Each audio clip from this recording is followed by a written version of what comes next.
dia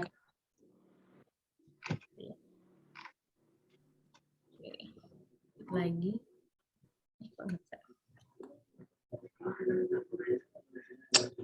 ya. Konsep penting. Ini saya sengaja angkat karena nanti kita akan melihat bahwa buku Secular Age itu sendiri memang syarat bicara tentang agama, gitu ya. Agama, keyakinan, spiritualitas dan lain-lain. Tapi supaya kita bisa satu pengertian, saya sendiri merasa ketika menuliskan disertasi ini memang perlu gitu punya konsep ini dengan jelas berdasarkan yang didefinisikan Taylor gitu supaya kita juga bisa ngikutin gitu maunya dia bukan yang maunya dia apa yang dia jelaskan itu apa gitu ya sebenarnya. Nah, kata spiritualitas dalam pemikiran Taylor adalah upaya pencarian makna oleh manusia tentang kehidupan sampai kematiannya gitu ya, dari lahir sampai mati gitu. Pencarian makna yang terkait dengan realitas transenden. Jadi pencarian itu ada macam-macam. Bukan ada macam, ada dua gitu paling tidak ya. Ada yang terkait sama realitas transenden itu disebut sebagai religiositas oleh Taylor. Sedangkan yang tidak terkait dengan realitas transenden, jadi kita mencari aja sendiri, itu tetap dia sebut sebagai spiritualitas. Nanti saya juga kayaknya akan masuk ke situ. Beliau tuh pakai istilah homo religiosus yang beliau ambil dari Mircea Eliade, tapi sebenarnya dia hanya pinjam. Karena kalau Mircea Eliade itu kan memang benar-benar agama gitu ya. Tapi pada dasarnya beliau merumuskan bahwa manusia itu adalah homo religiosus karena menurut dia mau kita spiritualitasnya yang pakai realitas transenden atau yang tidak, kita pasti terkait dengan sesuatu yang transenden. Bisa yang bentuknya ada wujudnya yang realitas, bisa juga sesuatu yang sifatnya meaning aja gitu. Nah, meaning itu sesuatu yang penting juga dalam posisi filosofis Taylor karena menurut dia manusia itu pasti cari meaning. Manusia itu pasti berusaha membutuhkan meaning dalam hidupnya gitu ya, meaning, values juga yang membentuk meaning dalam hidup manusia gitu. Jadi pencarian akan makna ini, meaning ini penting. Itu makanya menurut dia mau ngaku Tuhan atau enggak, pada dasarnya kita terkait sama yang transenden gitu. Itu makanya spiritualitas ada menurut dia pada di semua orang gitu, bahkan yang ngaku nggak ada Tuhan atau yang bahkan nggak kenal Tuhan atau apalah konsep-konsep yang seperti itu pada dasarnya semua nyari gitu ya. Ya ini saya kasih contoh kalau spiritualitas yang terkait transenden itu dia sebutnya sebagai religiositas gitu. Tapi dia gunakan misalnya kata Christocentric spirituality gitu. Ya, sementara yang tidak terkait realitas transenden itu misalnya spiritualitas kontemporer, misalnya kayak apa ya, berkaitan dengan kesehatan, terus kemudian diganti dengan obat-obatan, misalnya percaya pada sains, misalnya itu juga spiritualitas pada dasarnya. Oke, religiositas dalam pemikiran Taylor itu orientasi kepercayaan pada yang transenden, di mana manusia menemukan makna, meaning itu tadi dalam hubungannya dengan transenden, dengan yang realitas transenden itu. Nah, itu biasanya dijalani manusia dengan memeluk suatu agama. Nah, untuk bab 1 standar ya teman-teman pasti kan sudah juga menulis skripsi tesis dan disertasi pasti kita punya bab 1 untuk mendasari tulisan kita. Di sini kelihatan masalah dan tujuan penelitian saya. Nah, di bab 2 ini yang mulai masuk dan ini terus terang bab berat gitu ya. Karena seperti menjalani sejarah masyarakat Barat selama 500 tahun gitu. Sementara saya sendiri juga bukan orang Barat gitu, dan yang nggak familiar banget, terus banyak yang hal-hal baru gitu ya. Dan terus terang memang bukunya itu sangat apa ya, sejarah Kristiani Barat dan syarat dengan posisi apa namanya, terkait gereja Katolik gitu. Kebetulan saya bukan Katolik, saya Protestan, jadi memang saya kurang familiar gitu ya. Dan saya memang kebetulan tidak besar dan apa misalnya di sekolah Katolik misalnya, enggak gitu. Jadi agak kaget-kaget gitu ngerjainnya. Ya bersyukur banget Romo Magnis cukup sabar buat saya mengajari saya gitu. Jadi ya akhirnya survive juga, selesai juga gitu. Nah, sebelum masuk ke dalam sejarahnya, kita perlu memahami juga arti sekularisasi menurut Taylor itu apa. Sekularisasi itu adalah sebuah proses. Jadi karena dia sasi berarti proses gitu ya. Sebuah proses di mana apa di dalamnya pengembangan manusia. Jadi Taylor itu melihat bahwa manusia itu pasti berkembang gitu ya di dalam hidupnya, karena beliau itu juga melihat manusia sebagai zoon politikon. Zoon politikon itu kan makhluk sosial. Kita adalah makhluk sosial yang bisa berkembang di dalam sebuah komunitas atau masyarakat gitu. Perkembangan terbaik itu terjadi dalam komunitas kita gitu ya, di dalam lingkungan.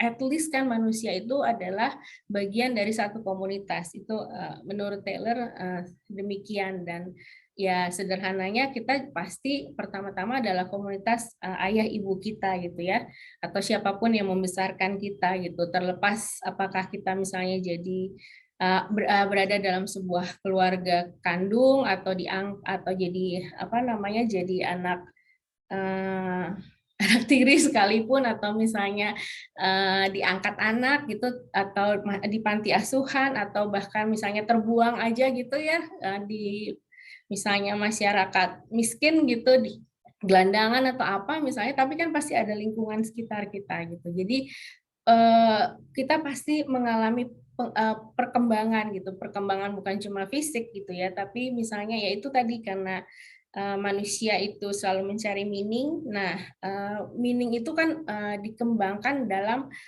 keberadaan kita pada sebuah komunitas, minimal satu gitu ya. Bisa jadi campur-campur gitu. Nah, itu adalah sebuah proses yang kita alami, tapi kalau sekularisasi itu lama-lama di situ ada sebuah proses yang tidak lagi harus, tapi bukan berarti nggak mungkin gitu ya, diasosiasikan dengan yang transenden. Atau dengan kata lain, pengembangan itu dapat dicapai sesuai dengan atau seluas-luasnya dalam jangkauan pikiran dan usaha manusia. Jadi ada, kalau ini karena dia nanti kita akan lihat membandingkan bagaimana masyarakat Barat prasekuler dan sesudah sekularisasi itu memang yang tadinya semua bertuhan-tuhan gitu ya istilahnya, ini tiba-tiba melepaskan diri gitu dan menjadikan dirinya sebagai subjek. Subjeknya yang awalnya Tuhan berubah menjadi subjeknya dirinya manusia itu sendiri, either pada level individual maupun level komunal atau bahkan nasional gitu ya. Nah, secara sosiologis dan teologis itu ada perkembangan sekularisasi ini terjadi di masyarakat Barat. Jadi memang Taylor bukannya bilang nggak ada gitu ya, sekularisasi itu enggak gitu, tapi dia bisa melihat juga bahwa setelah dia teliti di dalam semua itu orang mencari meaning itu jadi bercabang, ada yang ke Tuhan, ada yang lain gitu, ada yang ke dirinya sendiri gitu. Nah, sekularisasi masyarakat Barat itu dimulai sekitar 500 tahun lalu, 500 tahun yang lalu. Puncak awalnya itu sebenarnya prosesnya panjang ya, karena kalau teman-teman yang Katolik mungkin lebih paham, reformasi itu sebenarnya sudah mulai terjadi di gereja Katolik yang memang tadinya hampir semua masyarakat Barat ya, khususnya yang di Eropa, karena memang Taylor lebih memperhatikan itu, apa namanya, udah ada dari abad 12 kalau saya nggak salah ingat gitu ya, sudah ada gerakan-gerakan itu gitu ya. Tapi memuncak itu pada reformasi Protestan di abad ke-16.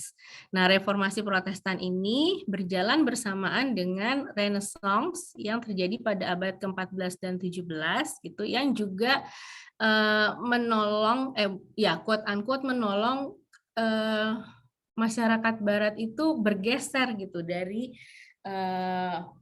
menempatkan yang transenden sebagai subjek gitu ya, realitas yang transenden yang dikenal sebagai Tuhan gitu,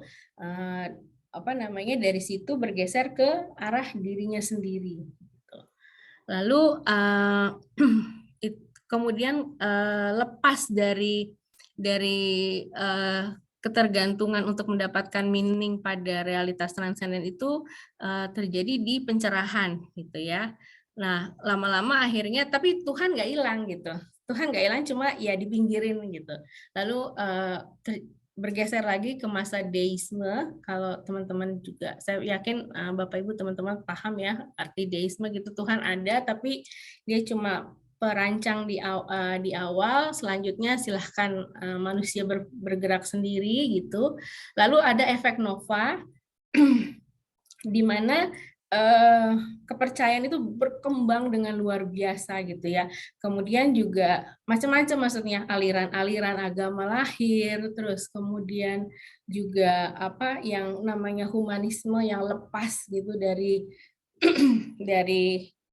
ketuhanan, dari realitas yang transenden juga banyak perkembangannya gitu ya. Lalu masa mobilitas, nah ini karena sudah manusia yang jadi subjek, beragama ataupun tidak beragama, terkait sama yang transenden ataupun yang tidak terkait sama transenden itu sangat berkembang karena manusia yang sudah jadi subjek, pemikiran manusianya kan udah macam-macam gitu, sampai akhirnya di masa otentisitas. Masa otentisitas itu yang sampai sekarang ya masih kita alami adalah kita sebagai satu pribadi itu menentukan meaning untuk diri kita sendiri, dan kemudian akan menemukan komunitasnya sendiri kalau memang kita punya yang bareng gitu. Sedemikian gitu perkembangannya gitu ya, sampai akhirnya benar-benar manusia as a person gitu ya, yang ya kalau kasarnya yang jadi Tuhan gitu. Ada seperti itu. Tapi ya kalau kita lihat walaupun manusia as a person bisa jadi Tuhan, pada dasarnya Tuhan quote unquote ya, pada dasarnya itu adalah pilihan dia gitu untuk menentukan meaning gitu. Termasuk kalau dia mau tetap misalnya menjadi orang yang ortodoks ya bisa aja gitu. Atau dia lepas sama sekali gitu dari realitas transenden bisa juga gitu. Tapi itu benar-benar pilihan pribadi gitu. Nah, itu yang menurut Taylor terjadi pada masyarakat Barat gitu. Khususnya ini penelitian dia di Eropa ya. Tapi itu fenomenanya juga bisa dilihat di Amerika Utara misalnya gitu. Kalau di bagian lain memang agak beda gitu. Jadi makanya Taylor bilang penelitian dia memang adalah penelitian masyarakat Barat. Tepatnya gini, masyarakat Barat yang dulu masuk di Western Christendom, yang awalnya memang dari gereja Katolik. Ya. Oke, sampai sini saya kecepatan nggak ya? Pas kok Kanaya, tenang aja. Bisa bisa diikuti ya. Ya, mudah-mudahan nggak ngebingungin. Oke, sebentar. Ini kok nggak jalan ya? Sebentar ya.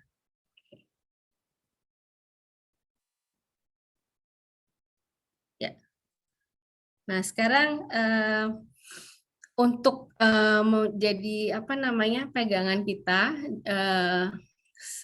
bisa dirangkum sedemikian pemahaman diri manusia Barat, bahwa sebelum reformasi Protestan yang menjadi titik awal menurut Taylor, manusia Barat itu tertanam dalam komunitasnya beserta identitas komunalnya.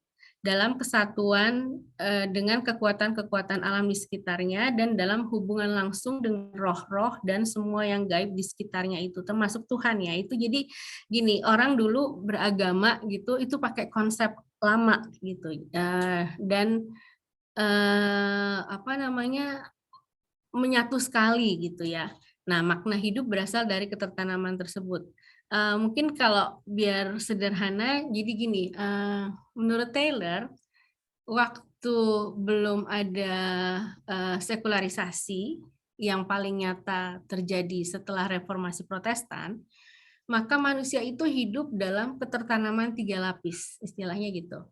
Dia tertanam pada komunitasnya atau masyarakatnya, mungkin karena waktu itu gede ya, cukup gede gitu, Western Christendom itu, misalnya katakanlah saya seorang Perancis gitu ya, saya seorang yang tinggal di Paris misalnya gitu, maka saya tertanam pada masyarakat sekitar saya di lingkungan rumah saya dan kemudian juga pada kerajaan Prancis gitu, karena memang pada dasarnya kan waktu itu hampir seragam ya, homogen gitu dan Taylor sendiri mengakui masyarakat pada masa itu sangat homogen gitu.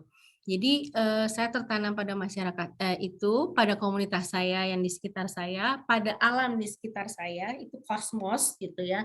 Dilihatnya bukan universe kayak sekarang yang tak apa namanya yang tidak berbatas tapi terbatas gitu. Kosmosnya itu terbatas antara saya, lingkungan saya dan Tuhan saya gitu. Nah, di dalam kosmos itu ada roh, ada dewa gitu ya, yang kalau sebelum kekristenan masuk di Eropa itu di apa namanya dilambangkan dengan macam-macam ya, saya nggak begitu hafal gitu dewa-dewanya atau apalah yang dipercayai masyarakat Eropa sebelum di apa namanya gereja mengambil alih gitu.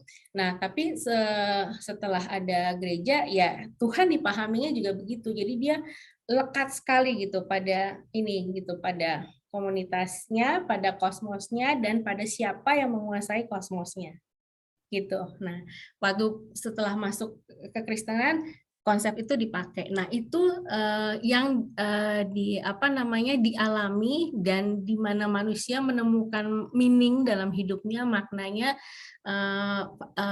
apa namanya sebelum reformasi Protestan. Nah, setelah reformasi Protestan, manusia Barat itu menemukan maknanya pelan-pelan ya. Ini jadi nggak langsung jujung gitu ya, begitu reformasi Protestan terus jadi sendiri-sendiri, enggak juga. Konsep yang lama itu masih ada, tapi pelan-pelan berubah gitu. Nah, manusia Barat mulai menemukan meaning, makna hidupnya tidak lagi pada agama dan religiositasnya, melainkan dalam dimensi-dimensi kemanusiaan gitu. Jadi bergeser karena subjeknya berubah. Jadi dia juga mulai menemukan makna-makna sendiri gitu. Walaupun makna-makna ini tidak terlepas dari apa yang dia pahami sebelumnya gitu. Nah, ini berkembang terus hingga pada masa otentisitas tadi ya yang sudah masuk abad 20, agama itu hanya jadi salah satu opsi. Kalau kita lihat abad 18, abad 19, walaupun sudah terjadi pergeseran karena sudah sesudah reformasi Protestan, tapi agama tuh masih dominan di masyarakat Barat sebenarnya. Cuma sudah dipahami sebagai mana manusia ingin memahaminya gitu, istilahnya kayak gitulah ya. Walaupun sebenarnya dulu-dulu juga pakai akal pikiran manusia ya, tapi kan akal pikiran itu misalnya pada otoritas-otoritas tertentu, pada gereja misalnya. Kalau sekarang makin bergeser ke masa kita sekarang ini, makin manusia-manusia secara pribadi memahaminya sendiri gitu, dan kemudian misalnya membentuk gereja sendiri atau apa, itu kita bisa lihat ya, apalagi di sejarahnya Protestantisme itu kan terlihat banyak sekali aliran gereja gitu, dan bahkan kalau saya nggak salah mengerti, ini nanti teman-teman yang Katolik bisa mengoreksi, di Katolik sendiri juga ada banyak aliran gitu ya, ada yang harismatik dan sebagainya macam-macam. Nah, itu terjadi gitu, tapi itu berproses gitu dari abad 16 sampai sekarang gitu. Jadi makna-makna itu tidak lagi ditentukan oleh otoritas di luar manusia, tapi otoritas dari si manusia itu masing-masing gitu. Nah, ini yang berubah di masyarakat Barat, di manusia Barat masing-masing gitu ya. Nah, sekularisasi itu sebagai dalam apa namanya, dalam level di atas individu ya, di atas level komunitas atau level masyarakat itu melahirkan sekularitas. Jadi kata sekularitas itu adalah hasil dari sekularisasi menurut Taylor demikian. Sekularitas pertama, pertama dan kedua ini hampir semua pembuat teori sekularisasi menggunakan ini, agama dan negara terpisah. Itu memang saya yakin Bapak Ibu teman-teman udah paham betul gitu ya, agama dan negara dipisahkan. Itu kalau pakai skemanya Taylor, ketika ketercerabutan itu terjadi masa pencerahan, itu kan konsep agama dan negara terpisah sebenarnya yang paling kelihatan pada saat perjanjian Westphalia ya, di mana muncul kemudian konsep negara agama gitu. Kalau sebelumnya kan antara negara dengan kebanyakan dalam bentuk kerajaan dan gereja itu kan satu gitu ya. Tapi setelah itu menjadi terpisah gitu. Nah, terus yang sekularitas kedua, itu praktek agama berkurang. Pelan-pelan nggak ada lagi yang sifatnya komunal. Gitu. Kalau saya sih sederhananya gini, betapa kuatnya komunalitas agama itu sebenarnya terlihat dalam praktek gereja Katolik sampai sekarang gitu ya. Kalau Paus misalnya khotbah itu kan penuh sekali gitu ya di Vatikan. Nah, itu praktek seperti itu memang makin berkurang gitu. Dan kita lihat kalau sekarang kan terlokalisir sekali gitu ya di Vatikan misalnya. Tapi bukan berarti nggak ada, berkurang iya, tapi bukan nggak ada gitu. Udah makin menyebar. Lalu nah ini yang ditambahkan Taylor, yang khas dari Taylor adalah sekularitas ketiga yang tidak banyak diangkat oleh teoretician yang lain gitu. Agama hanya menjadi salah satu opsi dari berbagai opsi sumber makna yang sifatnya individual. Nah, dan itu pilihannya jadi banyak gitu karena agama itu menjadi suatu pilihan, bukan sesuatu yang terberikan gitu ya, tapi sudah jadi pilihan. Dan karena pilihan, jadi di dalam masyarakat Barat itu banyak sekali gitu pilihan sumber makna dari kepercayaan yang ortodoks sampai yang namanya humanisme eksklusif. Keterlepasan dari realitas transenden itu kan secara umum dipahami sebagai humanisme gitu, tapi yang benar-benar lepas dan udah nggak mengakui sama sekali itu disebut oleh Taylor sebagai humanisme eksklusif. Nah, kekhasannya Taylor menyanggah anggapan bahwa humanisme eksklusif itu meniadakan Tuhan dengan membahas lahirnya humanisme eksklusif tadi yang segitu panjang gitu ya, yang justru menunjukkan bahwa dalam sekularisasi agama dan religiusitas itu tetap hidup dan Tuhan sebagai sumber makna itu tetap diakui gitu. Nah, dari perjalanan yang 500 tahun lebih itu sampai sekarang, simpulan-simpulan apa yang bisa kita dapat gitu. Nah, menurut Taylor, yang saya dapat dari Taylor tepatnya adalah yang saya tuliskan ini. Yang pertama adalah manusia dalam masyarakat Barat yang tersekularisasi umumnya, saya tuh pakai kata umumnya karena ada yang tetap sama gitu ya dengan sebelumnya, umumnya menjadi buffer self. Ini istilah Taylor juga, yaitu diri yang membuat batas. Kenapa? Karena dia yang jadi subjek kan, manusia sebagai subjek dia membatasi siapa aja nih yang mempengaruhi. Kalau dulu itu prasekularisasi itu poros self, diri yang teresapi gitu. Gitu. Contohnya gini.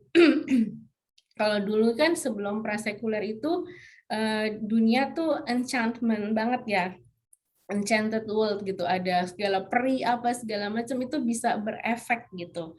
Misalnya kita taat pada untuk apa ya? Kalau di konteksnya contohnya di Indonesia misalnya kepercayaan kepada adanya tempat-tempat angker atau ya tempat-tempat tertentu sebagai pemujaan di luar tempat ibadah misalnya, itu misalnya kita melanggar lalu nanti ada tumbalnya misalnya kayak gitu, atau ada dampaknya lah ke kita. Nah, hal-hal seperti itu tuh menunjukkan bahwa kita diri yang teresapi gitu. Tapi kalau kita udah nggak percaya itu, kita memilih tidak percaya pada itu, maka kita menjadi buffer self gitu. Nah, secara umum masyarakat barat setelah sekularisasi menjadi buffer self gitu. Tapi buffer self ini karena dia yang memutuskan sendiri, maka bisa aja dia tetap beragama, bisa aja dia tetap percaya pada itu tempat angker, jangan pakai baju hijau misalnya ke Laut Kidul, segala macam, itu bisa aja gitu ya. Tergantung pilihan dia. Lalu peran agama dan religiusitas dalam masyarakat barat yang tersekularisasi adalah sebagai salah satu sumber makna dari sekian banyak makna lain. Nah, agama dalam masyarakat barat yang tersekularisasi tidak lagi sebagai dipeluk sebagai bagian tradisi, sebagai sesuatu yang terberi yang kita udah jalani aja, udahlah pokoknya lahir udah gitu langsung jadi, karena saya lahir di keluarga Kristen misalnya maka saya akan otomatis jadi Kristen dan sampai mati jadi Kristen gitu. Nggak lagi seperti itu gitu. Beragama dalam masyarakat tersekularisasi menjadi lebih murni, bisa menjadi lebih murni, nggak belum tentu juga, balik lagi ke orangnya gitu ya. Seberapa dia memang benar-benar beragama sesuai dengan yang pilihannya itu. Karena dia memilih beragama, individu yang tersekularisasi itu karena dia mencari maknanya sendiri gitu, bukan karena memang makna itu sudah terberikan oleh komunitasnya, seperti itu.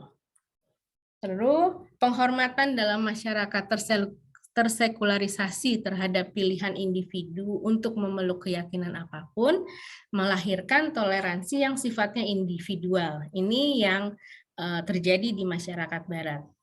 Nah, sebagaimana umumnya disertasi filsafat gitu ya, maka saya juga perlu mengangkat kritik terhadap Taylor. Nah, di sini saya mengangkat dua kritik. Pertama, kritik Talal Asad yang mengatakan bahwa secara genealogis sekularisasi hanya terjadi pada masyarakat barat. Saya tidak keberatan terhadap kritik itu karena menurut saya iya benar juga gitu ya. Nanti kita akan lihat juga pada masyarakat Indonesia gitu bahwa kurang lebih apa yang dibilang Talal Asad benar gitu.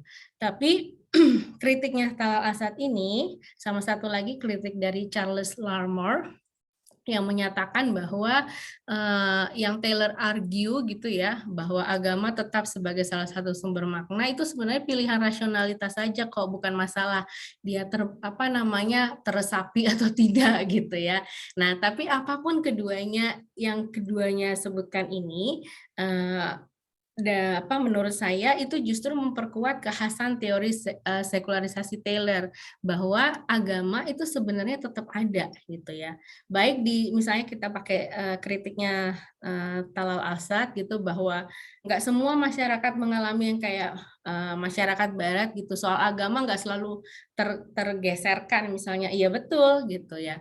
Walaupun misalnya menjadi negara modern seperti Indonesia misalnya, agama nggak tergeserkan, betul, dan memang itu juga terbukti di masyarakat barat yang diteliti oleh Taylor. Pun yang dikatakan oleh Larmor bahwa itu sebenarnya pilihan yang rasional aja kok tetap beragama, betul gitu ya. Ya tetap kelihatan kan agama itu tidak hilang gitu, karena itu memang pilihan rasional orang, walaupun Larmor membatasinya sebagai sebuah hasil rasionalitas, sementara kalau Taylor masalah self gitu ya, yang tadinya porous self berubah jadi buffer self gitu. Ya penjelasannya bisa berbeda-beda, tapi faktanya yang ditemukan oleh Taylor bahwa agama tetap ada dalam masyarakat yang sangat tersekularisasi sekalipun, tetap ada gitu. Jadi itu tidak menggeser sama sekali dari apa yang menjadi kekhasan teori sekularisasi Taylor gitu.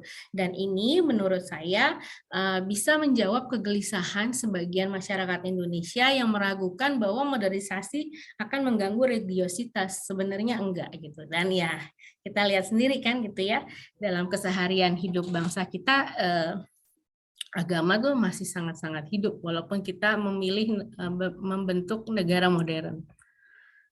Nah, untuk sekarang saya kontekskan ke Indonesia. Yang bisa diangkat dari teori sekularisasi Taylor, sekularisasi menempatkan manusia sebagai subjek dalam masyarakat, namun hal itu tidak meniadakan agama karena agama tetap hidup dalam masyarakat yang tersekularisasi. Masyarakat tersekularisasi menjalankan hidup bersama tanpa didasari satu ajaran agama tertentu, namun dengan menjunjung nilai-nilai kemanusiaan yang tidak bertentangan sebenarnya dengan ajaran agama. Lalu penghormatan terhadap manusia sebagai individu membuat masyarakat tersekularisasi mampu saling menerima pilihan masing-masing yang berbeda dengan cara bertoleransi. Meskipun, nah sekarang makin ke konteks Indonesia, meskipun ada kemajemukan, namun fakta bahwa agama Islam dianut mayoritas penduduk Indonesia tidak bisa dipungkiri. Dari sejarah pembentukan nasionalisme Indonesia sampai berdirinya pemerintah Hindia Belanda pada abad 19, peran dominan umat Muslim dalam membentuk nasionalisme Indonesia itu ada gitu ya. Jadi agak mirip dengan masyarakat Barat, mereka sangat dipengaruhi oleh nilai-nilai Kristiani, maka kalau di Indonesia karena memang agama Islam itu dianut oleh mayoritas rakyat Indonesia, maka nilai-nilai Islami itu juga tetap ada gitu ya, mempengaruhi juga gitu. Mungkin sederhananya kayak saya aja gitu ya, sebagai anak yang sebagai seseorang yang lahir dari keluarga Kristen sampai sekarang masih Kristen gitu ya, tapi yang namanya tradisi Lebaran, makan ketupat gitu di hari Lebaran atau mendengar azan aja tiap hari itu sebagai sesuatu yang sangat familiar buat saya gitu ya. Bahkan kalau saya sendiri tuh secara pribadi ya, karena memang saya tuh tinggal di sebuah rumah rumah di dalam sebuah gang, yang gang itu diapit oleh 2 masjid gitu ya, satu di seberang, satu di samping kanan dari gang saya, maka saya terbiasa mendengar suara azan gitu ya. Juga kalau takbir, kalau misalnya lebaran dan lebaran haji gitu.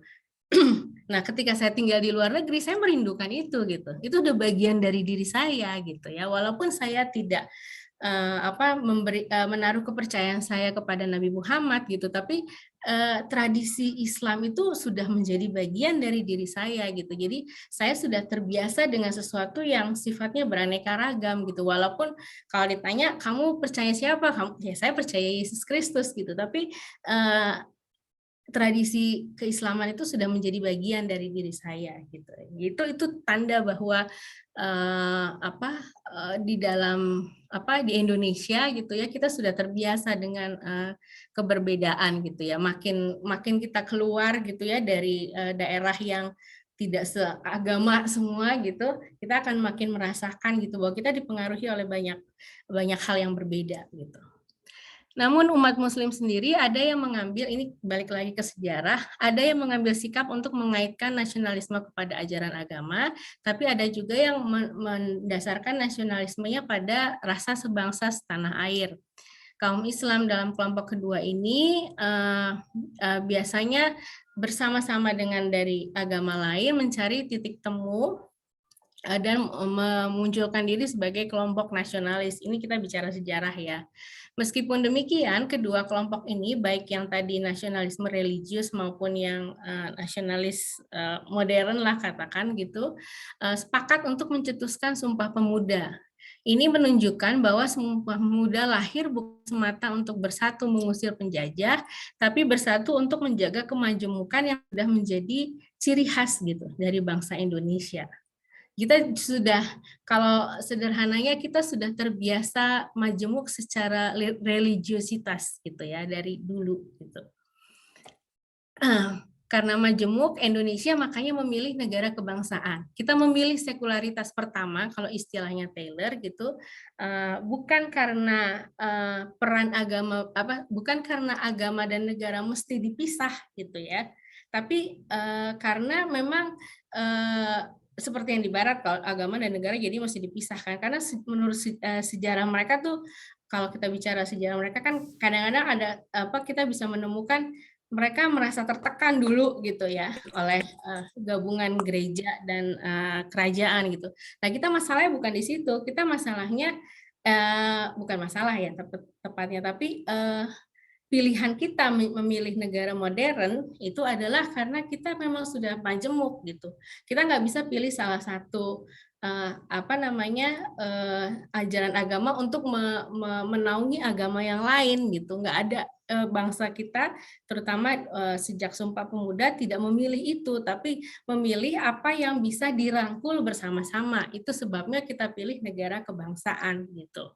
Indonesia menganut sekularitas pertama dengan penyesuaian agama dipisahkan dalam negara bukan yang mendasari, tapi dia tetap menjadi sumber makna dan moral yang dijunjung tinggi. Itu makanya ada sila 1. Nah, karena majemuk Indonesia, karena kita memang pada dasarnya majemuk bukan cuma dari agama, tapi juga misalnya dari budaya, dari etnis dan macam-macam lagi yang lain. Indonesia dari ras juga. Indonesia juga mengalami sekularitas ketiga, di mana kita menjalankan kebersamaan kita bukan didasarkan pada ajaran agama tertentu, itu masing-masing kita, tapi karena kita memang misalnya punya keinginan yang sama tepatnya ya sebagai untuk menjadi sebuah negara.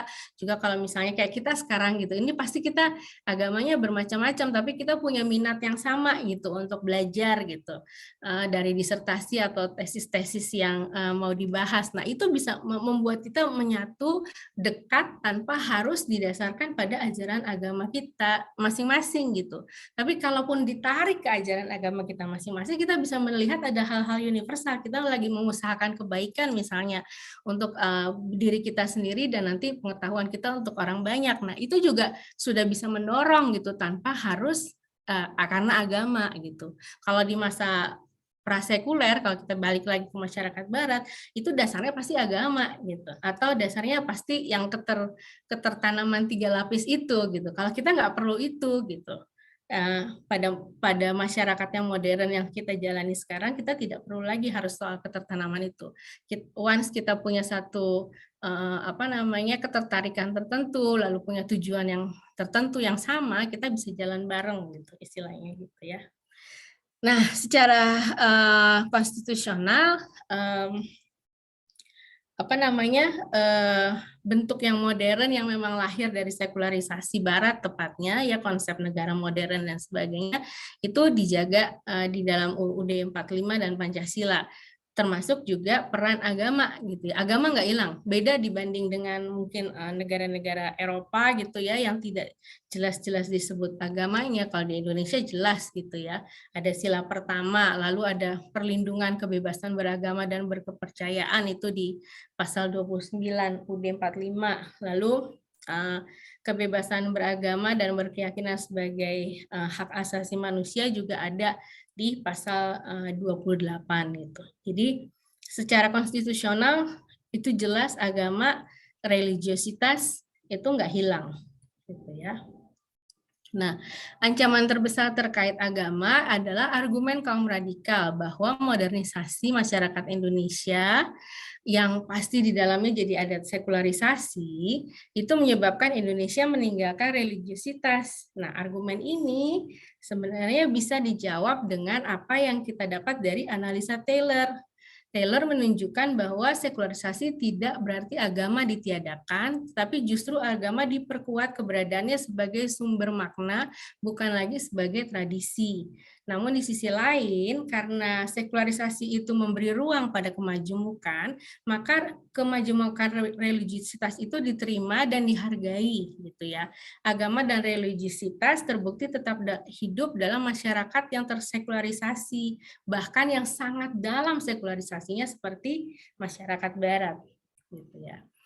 Lalu apa yang menjadi kontribusi yang saya usahakan dari disertasi saya adalah penghargaan terhadap keragaman dalam masyarakat Barat baru ada setelah sekularisasi. Nah, di Indonesia ini saya menemukan ya paling nggak yang saya rasakan, saya temukan gitu ya di dalam disertasi saya ketika menuliskannya, penghargaan itu justru sudah ada ratusan tahun walaupun bangsa Indonesia tidak mengalami sekularisasi seperti masyarakat Barat. gitu. Modernisasi Indonesia yang berwujud pilihan mengambil bentuk negara modern dengan Pancasila sebagai dasar negara, sebenarnya terbukti bahwa tidak ada ancaman sebenarnya sama religiusitas kita.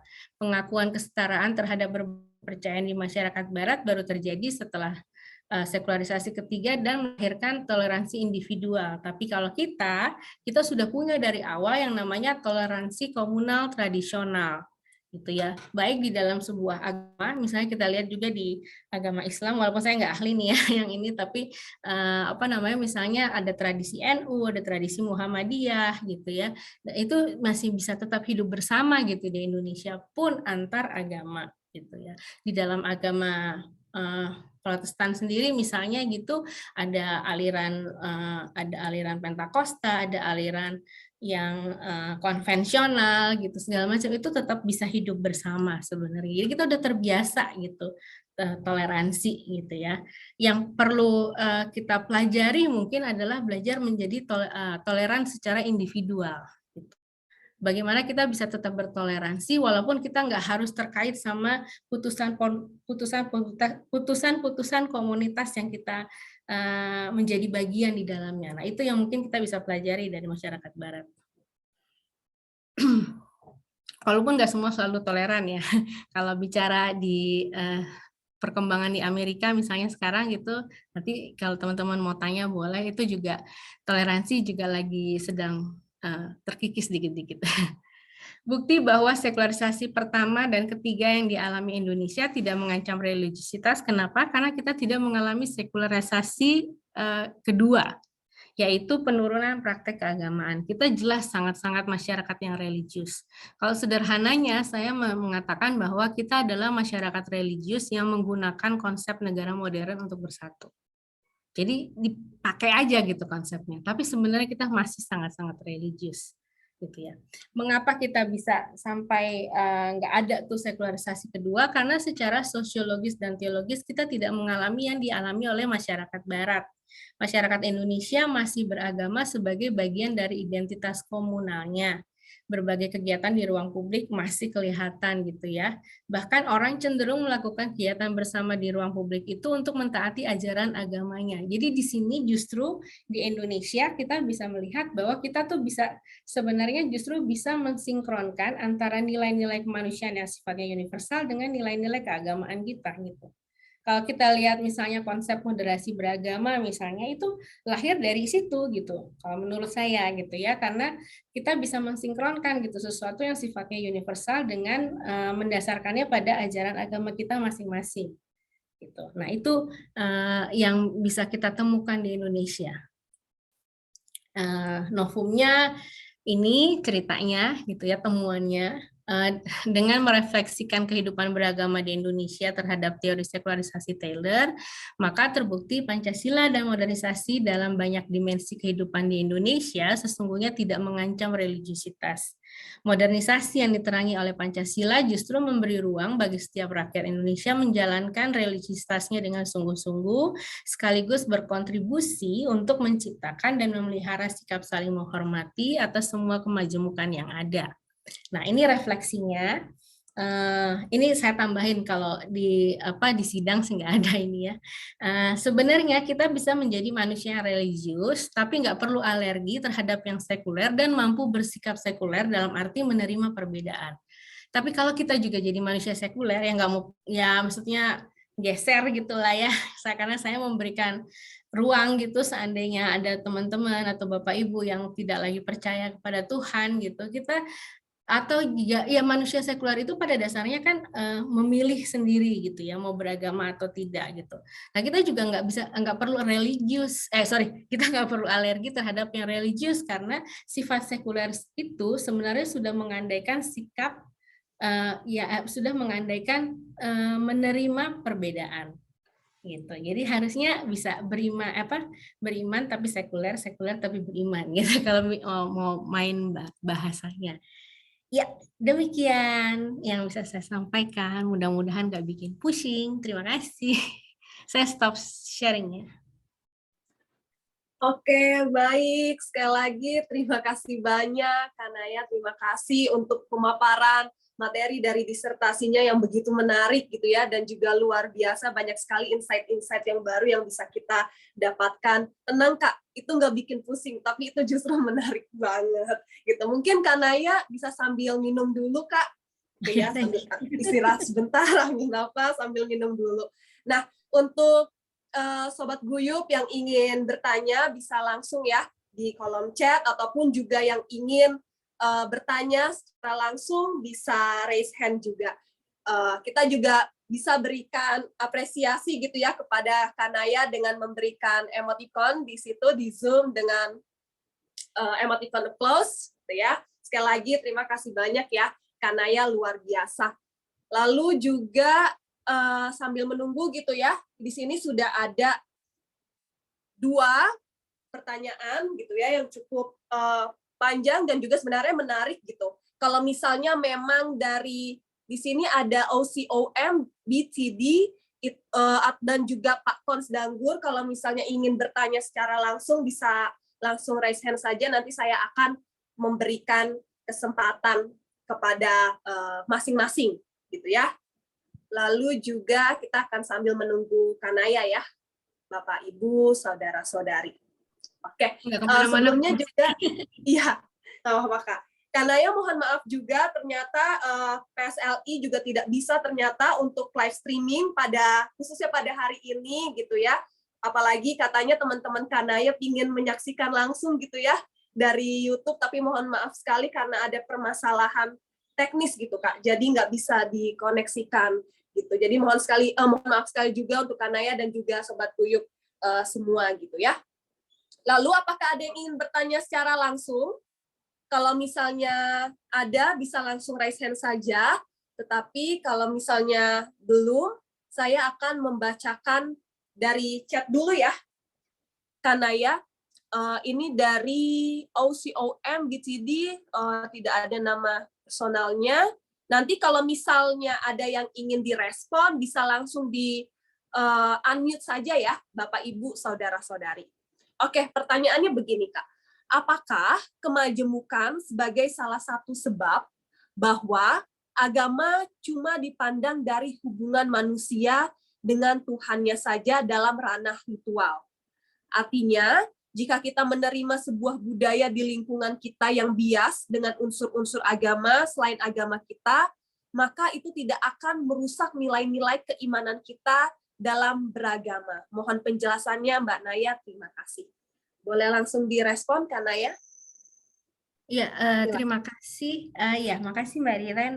Dan penanyanya saya maaf nggak tahu mau address Bapak atau Ibu, Mas Mbak. Tapi anyway ya, makasih pertanyaannya. Sepertinya kalau saya baca pelan-pelan sih, saya setuju ya. Jadi memang tidak akan mengganggu karena gini, kalau misalnya dalam konteks apa namanya, bahkan dalam masyarakat yang tersekularisasi ya, sebenarnya kita juga termasuk mengalami yang tersekularisasi, tapi bukan karena kita meninggalkan Tuhan gitu, tapi karena kita majemuk gitu. Nah itu memang terbiasa apa namanya menghidupi nilai-nilai agama yang lain itu justru menurut saya justru kekuatan kita gitu loh sebagai manusia bagian dari sebuah komunitas dan juga sebagai manusia yang memilih untuk bertuhan gitu ya atau beragama sesuai keyakinan kita masing-masing gitu. Ya tadi saya mencontohkan diri saya sendiri sih ya. Sejauh ini saya tidak merasa terganggu misalnya dengan apa namanya tadi bahkan dengan suara azan yang mungkin sebagian orang malah terganggu gitu ya, kalau saya enggak gitu, asal nggak kencengan aja sih intinya gitu aja gitu, karena memang itu sudah menjadi sesuatu yang apa ya inherent gitu di dalam diri saya gitu, dan saya menikmati itu gitu karena memang ada nilai universal juga gitu yang bisa kita nikmati bersama dari keyakinan yang berbeda dengan kita gitu. Itu malah menurut saya udah kayak apa ya, bisa keluar gitu loh dari pikiran yang sempit, dari pemahaman yang sempit dari beragama gitu. Ketika saya memilih saya memang dibesarkan secara Kristen, tapi kan seperti yang tadi Taylor bilang, kita akan mengalami human flourishing gitu ya dalam perjalanan hidup kita. Nah, ketika saya mengalami itu gitu ya, saya memang memilih untuk tetap Kristen gitu, tapi kemudian itu tidak membuat saya menjadi anti-Islam, anti-Hindu, Buddha dan sebagainya gitu. Nah, itu sesuatu yang justru sangat mudah didapati di Indonesia sebenarnya gitu ya. Sayangnya malah kadang-kadang kita menemukan ada yang justru mau meninggalkan itu gitu, yang malah jadi alergi sama yang berbeda. Padahal kan kita udah terbiasa dari dari ratus-ratus tahun akan keberbedaan itu gitu ya. Contohnya sederhananya aja yang saya ingat benar gitu ya, waktu saya sempat ke Borobudur ya. Iya, Borobudur ya. Itu kan di dekatnya juga ada candi Hindu kalau nggak salah gitu ya. Nah, itu dibangunnya kurang lebih kalau nggak salah waktunya sama, ya kurang lebih sama. Terus memang karena ada dua kelompok masyarakat yang ada tinggal di situ gitu loh. Nah, jadi udah ratusan tahun gitu. Hal itu hidup gitu ya, ribuan bahkan hitungannya sekarang jadinya kita alami gitu. Itu sesuatu yang sebenarnya kelebihannya kita gitu loh. Kita nggak jeduk-jeduk kayak masyarakat barat yang harus perang dulu, apalah segala gitu ya, perang yang besar ya. Kan kalau Bapak Ibu ingat, teman-teman ingat itu kan Westphalian Treaty itu terbentuk setelah 30 tahun mereka perang antara Katolik dan Protestan gitu. Baru kemudian karena mereka kan di situ kayak memperebutkan kekuasaan nah gitu ya. Nah, karena memperebutkan mana yang lebih mempengaruhi masyarakat barat, akhirnya mereka sadar gitu bahwa oke lah kalau gitu kita nggak bicara lagi deh soal agama gitu, kita bicara bagaimana mensejahterakan masing-masing kerajaan kita, masing-masing negara kita. Lalu lahirlah kemudian konsep negara bangsa gitu setelah Westphalian Treaty. Nah, itu mereka belajar lewat itu gitu. Nah, kalau kita sebenarnya belajarnya tuh ya mungkin bukan berarti nggak ada perang ya. Kita bukannya nggak pernah perang gitu, ada perang gitu. Tapi itu sudah kita lewati lama gitu, dan itu udah teratasi banget menurut saya dengan adanya Sumpah Pemuda. Walaupun Sumpah Pemuda itu tidak mengundang semua masyarakat Indonesia dari Sabang sampai Merauke gitu, tapi para wakil-wakil itu sudah mampu gitu ya waktu Kongres Pemuda ke-1 dan ke-2 untuk menyatukan diri gitu. Nah, itu menurut saya sih bagus banget gitu, dan itu sebenarnya teresapi kok gitu ya, bukan cuma sekedar kejadian pada tahun 28, tapi itu sebenarnya teresapi gitu dalam kehidupan bangsa Indonesia sehari-hari pasca kemerdekaan. Gitu. Jadi ya oke aja sih kalau menurut saya dari yang disampaikan. Terima kasih. Oke, terima kasih banyak Kak Naya untuk penjelasannya. Menurut saya juga sudah jelas gitu ya. Semoga dapat terjawab ya Bapak atau Ibu QCOM BTD. Nah, kalau begitu langsung saja ke penanya selanjutnya. Sudah ada yang raise hand nih Kak Naya. Saya berikan kesempatan pertama untuk Pater Peter Tan, silahkan. Bisa ditanyakan secara langsung kepada Kak Naya. Silakan. Baik, terima kasih. Selamat malam. Apakah suara saya bisa didengar? Jelas. Ya. Baik, selamat malam Mbak Naya dan Mbak Iren. Terima kasih untuk presentasi malam ini. Saya termasuk salah satu yang meminati Charles Taylor dan teorinya. Dalam buku Secular Age, saya kira Taylor juga menjelaskan tentang soal agama sebagai sebuah immanent frame, artinya satu kerangka imanen. Dan itu yang menyebabkan bahwa agama itu tidak pernah hilang walaupun sekularisasi itu menguat. Nah, saya kira teori Charles Taylor ini kan sebenarnya kritik terhadap teori-teori sekularisasi konvensional yang menganggap bahwa agama suatu saat akan hilang. Dan sebetulnya menurut saya gejala itu atau teori yang melawan teori konvensional macam itu sudah masuk pada suatu pembahasan tentang post-sekularisme. Maka pertanyaan saya untuk Mbak Naya, pertanyaan pertama, apakah memang Charles Taylor ini bicara juga tentang post-sekular? Karena kalau kita bicara tentang sekularisasi itu sudah lewat, orang sekarang bicara tentang post-sekular. Nah, apakah Charles Taylor ini juga bicara tentang post-sekular sebagai sebuah kritik terhadap sekularisasi?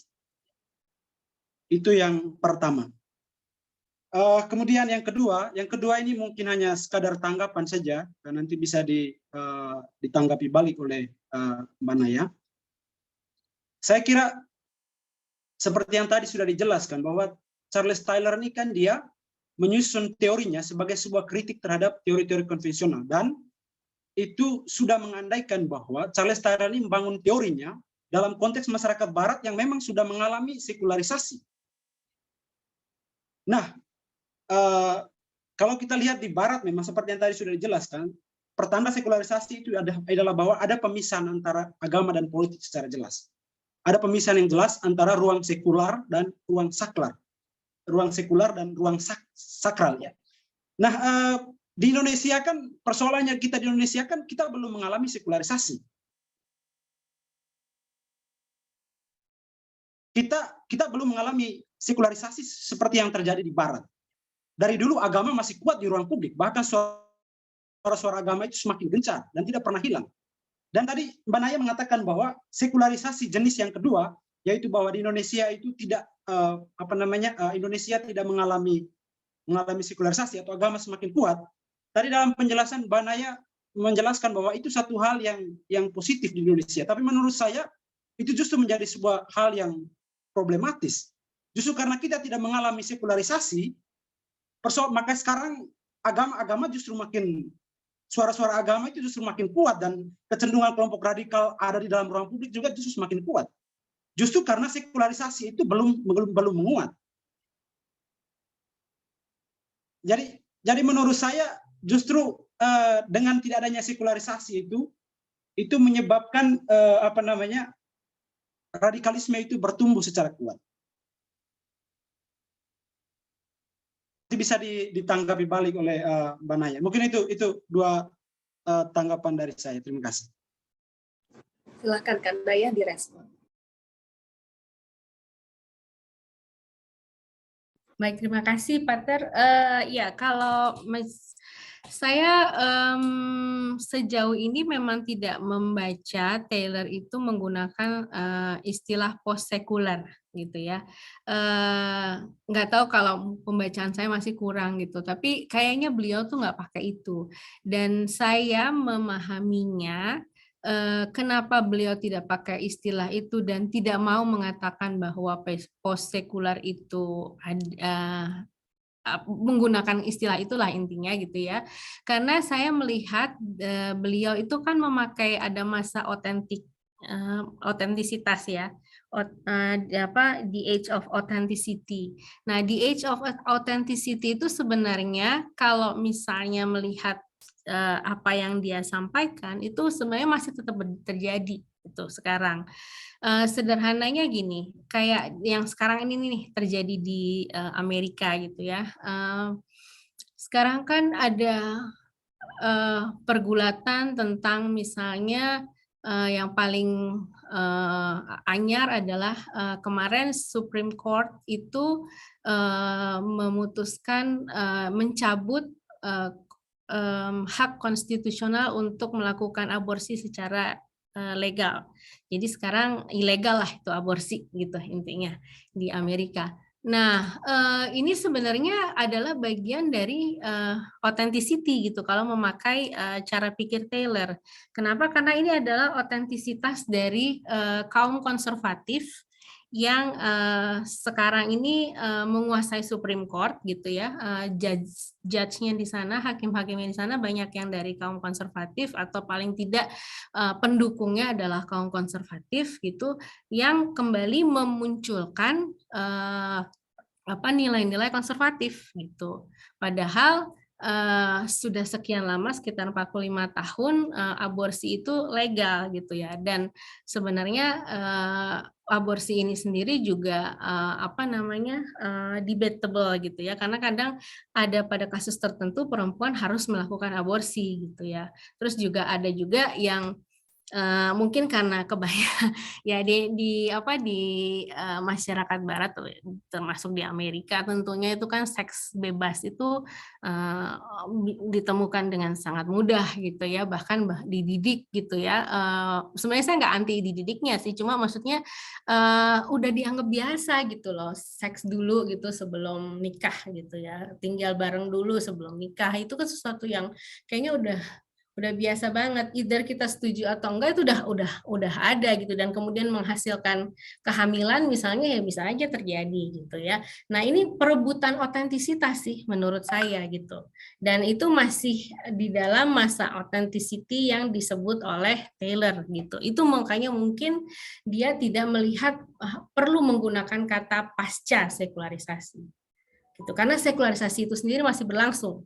Gitu. Dalam artian sekularisasi adalah memilih sendiri karena kan manusia yang jadi subjek gitu, mau dianggap, jadi dia tidak gini, Taylor itu kalau menurut saya ya, beliau itu kuat di level individu, posisi filosofisnya, dan dia melihat individu itu sebagai bagian dari masyarakat gitu. Jadi masyarakat itu ya memang jadi nilai yang muncul di masyarakat itu adalah ketika yang individu-individu ini memang berpikir bahwa dia megang nilai yang sedemikian, meaningnya saya ini gitu. Jadi selama individunya nggak berubah gitu ya, dia mungkin nggak merasa perlu untuk menggunakan istilah pasca sekularisasi. Itu sih yang saya tangkap. Mungkin saya bacanya belum sampai full gitu ya, dalam artian bisa aja ada tulisan-tulisan Taylor yang saya terlewat gitu, tapi sepanjang bacaan saya beliau belum pernah pakai kata pasca sekularisasi gitu. Itu mudah-mudahan cukup menjawab untuk pertanyaan nomor 1 ya.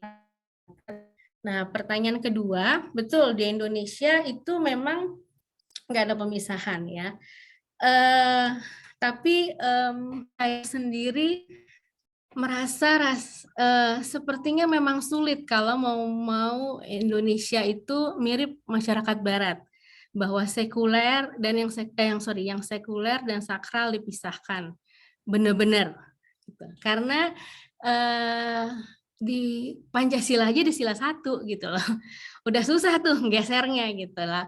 Saya kebayang seperti misalnya di masyarakat di Amerika lagi bandingannya ya, karena kebetulan lagi di sini, sangat sulit buat orang Amerika untuk melepas Second Amendment dari konstitusi mereka, yaitu hak konstitusi untuk mempunyai senjata, bearing arms.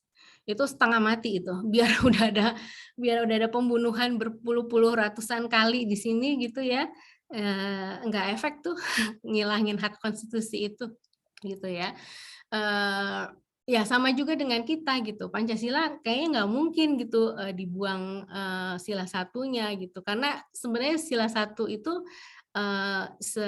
sepengetahuan saya gitu ya, sependek pengetahuan saya adalah upaya untuk mempertahankan identitas Indonesia sebagai masyarakat atau bangsa yang religius gitu. Nah, lalu bagaimana caranya supaya radikalisme itu tidak muncul? Nah, di sini kesadaran sih ya, balik-balik itu memang kesadaran gitu. Kita memang harus balik kayak ya, kalau saya sih ngelihatnya penyelesaiannya adalah jas merah gitu. Jangan melupakan sejarah, walaupun kita berbeda, tapi kita memilih bersatu gitu. Dan memang kita sudah terbiasa hidup bersama. Makanya tadi saya sangat berkali-kali menyatakan kita tuh udah terbiasa gitu. Karena memang kita tumbuh gitu ya, kalau human flourishing kita as a society gitu ya, itu kita tumbuh sebagai bangsa yang beragam religiositasnya. Jadi memang radikalisme tidak mendapat tempat di kita, itu bukan karena memang agama dan negara benar-benar terpisah gitu, tapi karena kita memang sudah biasa majemuk secara religius gitu. Jangankan bicara daerah per daerah, kalau kita bicara keluarga per keluarga aja itu sudah ada gitu loh kemajemukan sebenarnya gitu ya.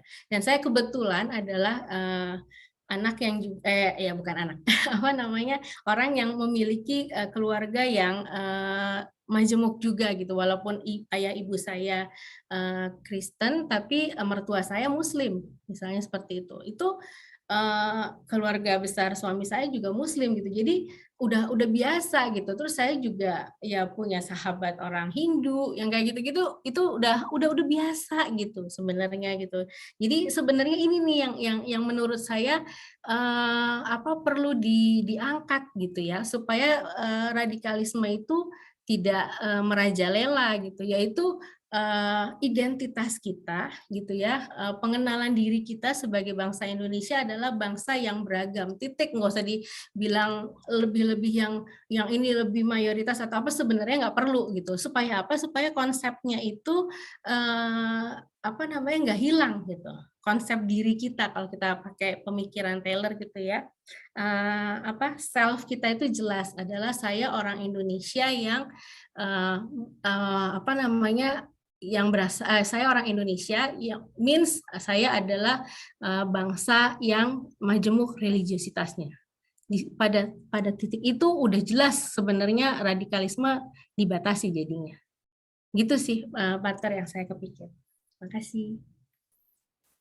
Oke, bagaimana Pater Peter? Apakah ingin ditanggapi lagi ataukah sudah jelas? Oke, sip. Terima kasih, Oke. Mbak Naya.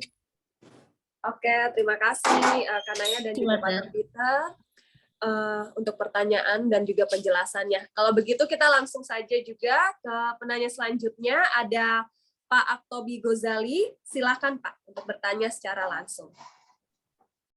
Baik, terima kasih Mbak Naya, terima kasih Mbak Erin.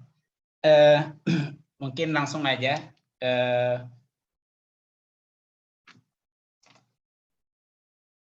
Yang saya lihat tadi belum begitu tegas, mungkin ingin minta penegasan saja. Sebenarnya basis pendekatan pembacaan Taylor terhadap sekularisasi ini gitu, atau terjadinya sekularisasi di Barat ini. Jadi historis gitu ya, historis dengan periode-periode yang seperti tadi disampaikan ya oleh Mbak Naya, atau lebih ke antropologis gitu ya, sosiologis antropologis gitu ya, pendekatan yang digunakannya itu. Dan tentu mungkin ada konsekuensi apa gitu di balik pendekatan Taylor ini terhadap fenomena sekularisasi di Barat gitu. Baik, saya kira itu aja, mungkin mohon respon. Terima kasih. Oke, terima kasih Pak Aktobi. Silahkan Kanaya. Iya, terima kasih Pak Tobi, pertanyaannya sulit. Seperti biasa Pak Tobi pertanyaannya sulit. Iya, memang kalau antropologisnya memang mungkin tidak terlalu kelihatan di disertasi saya, tapi memang di A Secular Age dan lebih jelas lagi itu di buku The Sources of Self, itu nggak pakai itu lebih jelas Pak Tobi. Jadi memang ada sekularisasi juga dari segi moralitas. Nanti mungkin saya bisa kali ya share ada makalah pendeknya Romo Mahnis yang membahas itu. Itu sebenarnya beliau bagikan di kelas yang hari Senin itu namanya apa ya Mbak Ira? Saya lupa. Extension course. Ya, itu di extension course. Jadi itu makalah beliau di situ, nanti setelah ini saya bagi ya. Jadi memang sudah ada sekularisasi juga secara moralitas. Nah itu memang terlihat dari yang itu tadi sejarahnya Pak Tobi. Jadi dengan munculnya tadi masa-masa yang makin ke belakang, misalnya makin muncul deisme dan sebagainya, itu sebenarnya bentuk dari sekularisasi moralitas gitu yang terjadi gitu, dimana yaitu makin lama subjeknya itu sudah nggak di Tuhan, bahkan untuk memahami Tuhan tidak lagi berdasarkan Tuhan gitu, tapi berdasarkan manusianya sendiri gitu. Nah di situ terjadi sekularisasi, itu yang membuat jadinya masyarakat Barat itu kelihatan sangat sekuler gitu ya, nggak, patokannya udah nggak lagi yang di luar tapi dirinya sendiri gitu. Itu yang membuat juga pergeseran-pergeseran yang tadi secara historis kelihatan itu terjadi gitu sih Pak.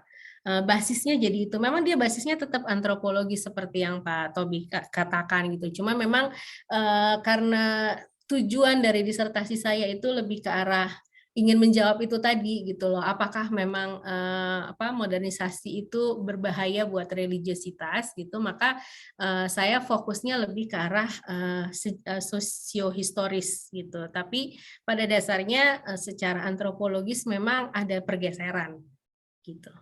Itu Pak Tobi. Pertanyaan itu aja ya Pak ya tadi, maaf tadi saya. Terima kasih Mbak Naya, terima kasih. Terima kasih sama-sama Pak.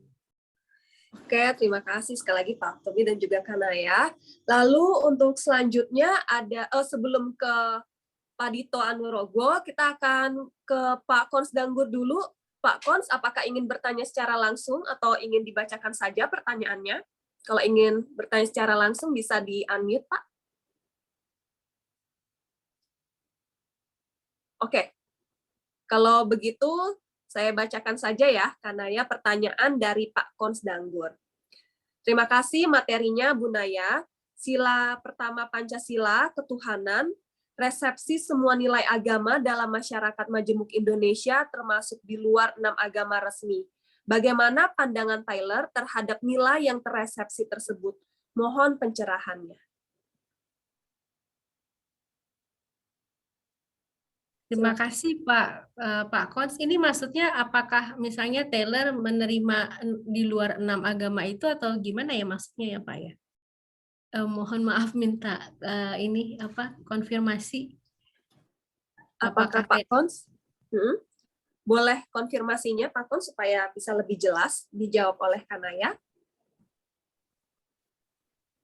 Pak Kons masih di mute. Oke. Iya. Maaf ya, saya nggak bisa open kamera ya. Iya, nggak apa-apa Pak Kons. Ini kan di Indonesia kan ada agama-agama yang yang secara konstitusional itu ada yang diakui, ya ada yang resmi diakui. Nah, bagaimana pendapat Taylor terhadap yang di luar agama resmi itu? Oh, iya. Dan bagaimana relevansinya dengan sekularisasi tadi? Ya, terima kasih. Ya, ya terima kasih Pak Kons. Mungkin ini bisa nyambung juga dengan minggu lalu. Saya ingat kayaknya Pak Kons juga ikut ya yang waktu GPIC LFM. Nggak berbeda Pak dengan yang waktu itu. Jadi memang Taylor itu terbuka untuk segala perbedaan meaning gitu ya, apapun gitu, semuanya dia rangkul gitu. Nah ini soal itu juga saya sampaikan lagi sekarang gitu ya. Sebenarnya Taylor tidak membatasi gitu. Jadi sebenarnya kalau kita ini membatasi 6 agama resmi gitu ya, ditambah saya kayak sekarang kepercayaan udah boleh deh tulis kepercayaan kalau saya nggak salah di KTP. Nah yang kayak begini nih udah pengaturan internal kita nih Pak gitu. Kalau di konsep Taylor harusnya sih nggak dibatasin.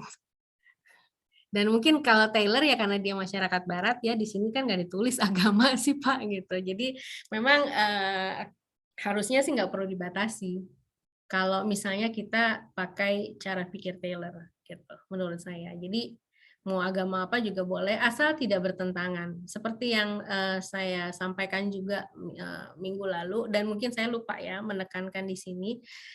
Taylor itu menekankan yang namanya agama sama humanisme itu tidak saling meniadakan tapi justru saling mengoreksi dan saling melengkapi gitu. Karena Taylor dua-duanya juga dia melihat dua-duanya juga punya kelemahan gitu. Dia bilang kok gitu ya di Secular Age itu walaupun saya nggak hafal persis kalimatnya, tapi masing-masing tuh pernah menelorkan menelorkan masalah gitu yang menyebabkan kematian, penderitaan dan sebagainya. Nah, pada masa lalu karena agama bikin kesulitan yang sedemikian, kesusahan, penderitaan yang sedemikian, muncullah sebenarnya humanisme gitu. Secara tidak langsung dia bicara itu gitu. Itu yang saya tangkap. Nah, tapi humanisme yang kebablasan juga menyebabkan penderitaan. Hitler misalnya itu saya ingat dia angkat gitu. Jadi sebenarnya dua-duanya tuh sebenarnya dua-duanya bisa saling mengingatkan gitu ya. Misalnya gini, kalau agama itu terlalu menindas, humanisme mengingatkan gitu. Tapi kalau humanisme juga kebablasan, kita juga bisa balik gitu kepada agama gitu untuk mengingatkan diri, ya jangan kayak gitu gitu. Karena pada dasarnya mereka nggak saling bertentangan kok gitu. Jadi seharusnya sih selebar mungkin itu bisa diterima sebenarnya gitu kalau di dalam pemikiran Taylor. Itu Pak. Terima kasih. Bagaimana Pak Kons? Sudah jelas Pak? Ya, Bu Irene sudah jelas lah. Oke, terima kasih Pak Kons dan juga Kanaya. Lalu langsung saja ke penanya selanjutnya. Nika ada Pak Dito Anurogo, silahkan Pak Dito. Baik, terima kasih. Apakah suara saya terdengar jelas? Jelas Pak. Dengar Pak, makasih. Langsung saja. Yang pertama, bagaimana relevansi sekularisme Taylor terhadap globalisasi dan juga simulakra, terutama di era post-neo-sekularisasi saat ini. Itu yang pertama. Kemudian yang kedua, apa saja limitasi dan kelebihan teori Taylor sehingga masih eksis hingga saat ini. Dan yang ketiga, bagaimana korelasi antara sekularisme, materialisme, surrealisme, dan hiperrealisme. Terima kasih atas pencerahannya. Iya, terima kasih Pak Dito. Pak Dito pertanyaan susah amat, Pak. Oke, iya, saya jujur ini agak bingung ya jawabin semuanya Pak. Karena saya belum pernah mengaitkan semuanya ini. Yang simulakra ini boleh diperjelas masing-masing nggak Pak gitu? Karena saya takut saya semua nih ya nomor 1 dan nomor 2 masing-masing konsep yang Bapak angkat ini penjelasannya apa? Masing-masing supaya saya nggak salah nerangin Pak gitu. Boleh minta tolong diperjelas nggak? Wah, karena saya memang honestly yang tadi saya bilang di awal saya nggak kuat filsafatnya sebenarnya. baru masuk gitu terus di kepala saya istilah simulakra ada gitu ya. Terus kemudian surrealisme, hiperrealisme ada gitu. Tapi saya minta tolong di Bapak konsepkan dulu, nanti saya coba sandingkan dengan Taylor gitu. Kalau boleh Pak minta tolong saya biar nggak salah ngomong. Makasih Pak. Jadi teori simulakra itu kan intinya realitas semu ya, biasanya kebenaran bisa dimanipulasi sedemikian rupa biar seolah-olah tampak sebagai suatu hiperrealitas gitu. Intinya seperti itu, atau ya intinya semacam kalau satu kata di bahasa Indonesia itu setahu saya semacam itu ya semacam mungkin apa ya namanya simulasi atau mungkin semacam dunia metaverse begitu kalau di dunia teknologi atau IT. Jadi simulakra itu yang konsepnya Jean Baudrillard ya kalau nggak salah. Kemudian jadi maksud saya yang pertanyaan pertama itu sekularisme Taylor itu apakah itu menjadi suatu benihnya atau mempengaruhi atau malah sekarang sudah didekonstruksi dengan teori yang baru atau mungkin bagaimana itu saya kan nggak tahu hubungannya, terutama kan sekarang kan neosekularisasi itu kan kalau nggak salah bentuk baru atau sinonim dari nekolim yang diciptakan oleh Bung Karno itu ya. Jadi itu pengetahuan saya neosekularisasi, jadi sekularisasi model baru di mana kaum kapital atau yang sekuler itu merajai atau dalam tanda kutip sudah menguasai perekonomian atau global. Begitu itu secara sederhananya. Terus terang saya juga latar belakang di bidang kesehatan atau kedokteran dan S3 saya di bidang biologi molekuler. Jadi pemahaman filsafat juga masih belajar begitu.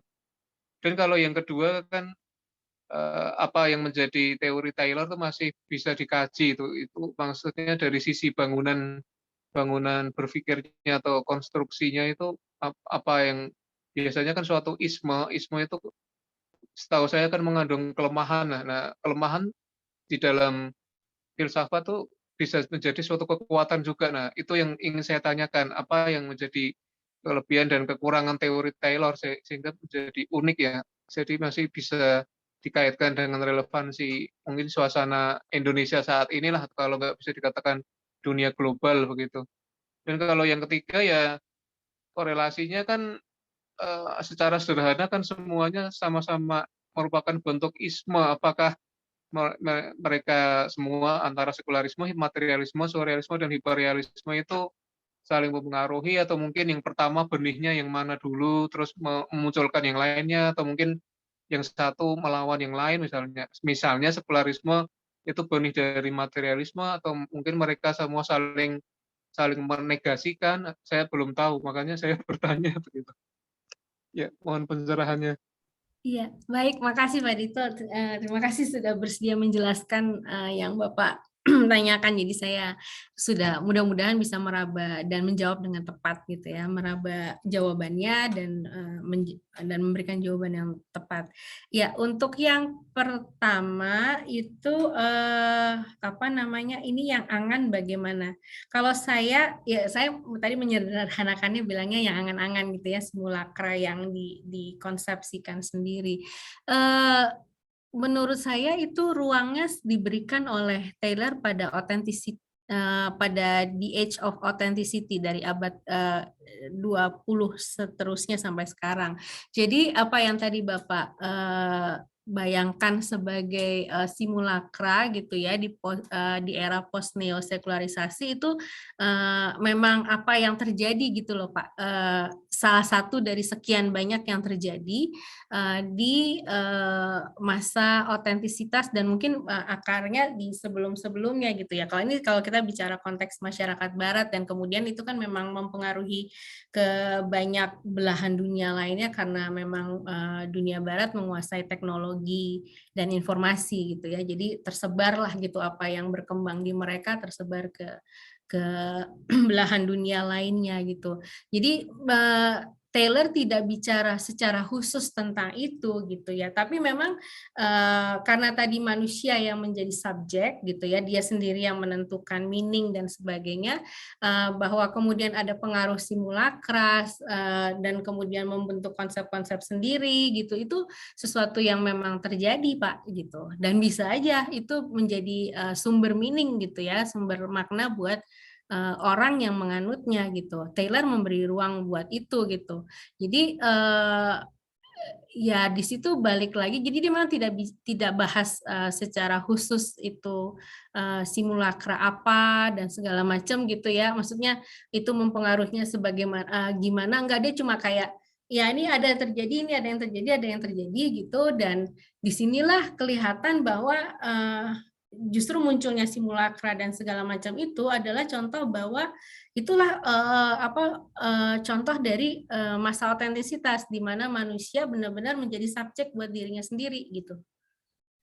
Bahwa itu kemudian menjadi sumber makna buat dia, ya memang pilihan dia kayak gitu Pak. Ya enggak, Taylor tidak menolak atau menerima, tapi dia hanya menunjukkan bahwa itu bagian dari fakta yang ada gitu, yang terjadi, yang memang benar-benar terjadi gitu, fenomena yang terjadi ya ada gitu, memang kayak gitu sih Pak. Jadi nggak ada khusus seperti itu gitu ya. Lalu yang kedua, dan itu kayaknya berkaitan dengan yang ketiga, sepanjang pengetahuan saya, sebenarnya Taylor tidak bicara sekularisme, Pak, tapi bicara sekularisasi proses dan hasilnya sekularitas. Kalau ditanya posisi dia pribadi ya, bukan ini, dia kayaknya sebenarnya nggak begitu suka sekularisme karena memang dia kan terbilang dirinya believer gitu.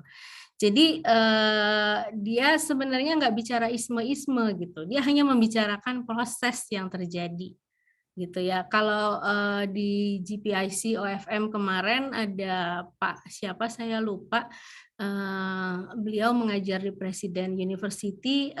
Taylor itu mirip dengan katanya filsafat di Amerika yang apa sih, becoming ya hasilnya gitu. Jadi dia bicara sesuatu yang becoming gitu. Jadi dia memang nggak bicara isme. Dia pada dasarnya memang kayaknya sih tidak berusaha untuk ke sana gitu. Karena menurut dia nggak ada sesuatu yang langsung, dia justru tidak mau menunjukkan, kan gini, sekularisme itu sebenarnya teori sekularisme itulah yang sebenarnya dilawan sebenarnya kalau Taylor. Karena sekularisme itu seakan-akan memberikan ruang bahwa nantinya agama hilang gitu. Nah, Taylor nggak mau itu, karena menurut dia memang nggak begitu gitu. Dan sebenarnya kalau kita bicara lihat kenyataan ya, walaupun misalnya mungkin jumlah yang ateis atau yang agnostik itu membesar gitu ya, di misalnya di masyarakat Eropa atau di belahan dunia lainnya, tapi yang memeluk agama tetap ada gitu. Jadi dia memang tidak masuk ke isme-isme sama sekali setahu saya, Pak. Jadi bahwa dia kemudian nanti terkait dengan korelasinya ke materialisme, surrealisme dan sebagainya, dia Taylor akan mengatakan bahwa isme-isme itu ada gitu. Tapi itu bukan sesuatu yang saklek gitu. Itu akan berubah lagi gitu. Sampai manusia masing-masing itu akan menemukan meaning-nya sendiri gimana gitu. Itu sih Pak, mudah-mudahan menjawab ya Pak Dito. Ya, baik. Sangat jelas, terima kasih. Makasih Pak. Oke, terima kasih Pak Dito. Sekedar informasi aja nih, karena ya memang meskipun Pak Dito ini basicnya gitu ya, medical gitu, tapi memang beliau tuh sangat aktif untuk ikut extension course STF, karena ya. Jadi pengetahuan filsafatnya sangat oke, dan di extension course Pak Dito ini tuh selalu aktif untuk bertanya, begitu. Jadi sekali lagi terima kasih banyak ya. Mungkin Pak saya pernah Dito, ketemu kali sama Pak Dito. Saya suka dulu waktu masih bisa on site, saya ikut 1-2 kali. Mungkin ketemu Pak Dito juga nih. yang duduknya di depan kayaknya. Saya duduknya di belakang. Bagaimana tuh Pak Dito? Mungkin pernah ketemu nih sama Kanaya. Iya. Waktu saya dulu memang pernah di Tangerang ngajar di Surya University, tapi udah lama, tahun 2007 kalau nggak salah. Udah lama sekali. Oke. Di Tangerang. Iya. Bisa Iya. jadi. Ya mungkin Iya, bisa jadi ya Kak. Iya, mungkin. Ilmunya udah lebih banyak Pak Dito malah daripada saya. Iya, Pak Dito setiap semester hampir selalu hadir. Wah. Mantap. Oke. Saya masih Karena belajar. ya, iya ya Iya, Pak, nanti hadir lagi Pak semester yang mendatang. Oke. Sepertinya pertanyaannya sudah habis semua begitu, Kanaya. Dan kalau sebelum kita menutup diskusi hari ini, apakah boleh Kanaya memberikan mungkin closing statement atau statement penegas untuk kita semua untuk menutup diskusi kita pada hari ini, Kanaya? Silakan Kak.